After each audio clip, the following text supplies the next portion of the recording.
കോഴിക്കോട് കൊയിലാണ്ടിയിൽ സ്വകാര്യ ബസ് നിയന്ത്രണം വിട്ട അപകടം. യാത്രക്കാരായ 7 പേർക്ക് പരിക്ക്. കോൺക്രീറ്റ് ഡിവൈഡറിൽ ഇടിച്ചാണ് അപകടം. ആരുടെയും പരിക്ക് ഗുരുതരമല്ല. വിവരങ്ങളുമായി ദിലിഷയുണ്ട്. ദിലിഷ, ഈ ബസ് അമിത വേഗതയിലായിരുന്നു. എന്തൊക്കെ വിവരങ്ങളാണ് ലഭിക്കുന്നത്?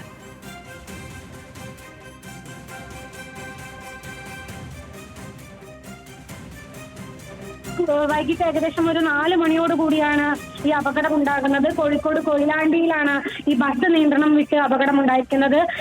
യാത്രക്കാരായ 7 പേർക്കാണ് പരിക്ക്. ഈ ബസ് നിയന്ത്രണം വിട്ടു എന്ന് തന്നെയാണ് നമുക്ക് ലഭിക്കുന്ന വിവരം. അതായത് കോഴിക്കോട് കണ്ണൂർ റൂട്ടിൽ സർവീസ് നടത്തുന്ന കിങ് ലെയർ എന്ന ബസ്സാണ് അപകടത്തിൽപ്പെട്ടത്.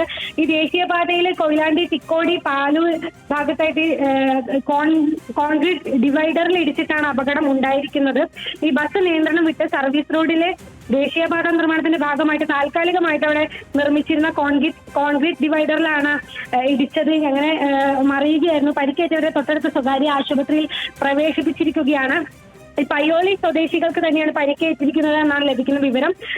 ബിസ്മി നഗർ സുരേഷ്, അതുപോലെ തന്നെ കീഴൂർ സ്വദേശിയായ ഫാത്തിമ ഫൈഗ, വടകര സ്വദേശിയായ സോമൻ, കോഴിക്കോട് ഒളവണ്ണ സ്വദേശിയായ വിജയലക്ഷ്മി, മണിയൂർ ബിനീഷ്, പയ്യോളി സ്വദേശിനിയായ പ്രണിത, പുതിയാപ്പ സ്വദേശിനിയായ മിനി എന്നിവർക്കാണ് പരിക്കേറ്റത് എന്നാണ് ലഭിക്കുന്ന വിവരം. ഇവരെ തൊട്ടടുത്ത സ്വകാര്യ ആശുപത്രിയിൽ പ്രവേശിപ്പിച്ചിട്ടുണ്ട്.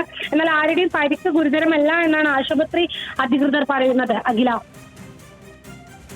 കോഴിക്കോട് കൊയിലാണ്ടിയിൽ സ്വകാര്യ ബസ് നിയന്ത്രണം വിട്ട് അപകടമുണ്ടായിരിക്കുന്നു. യാത്രക്കാരായ 7 പേർക്ക് പരിക്കേറ്റിട്ടുണ്ട്. കോൺക്രീറ്റ് ഡിവൈഡറിൽ ഇടിച്ചാണ് അപകടം.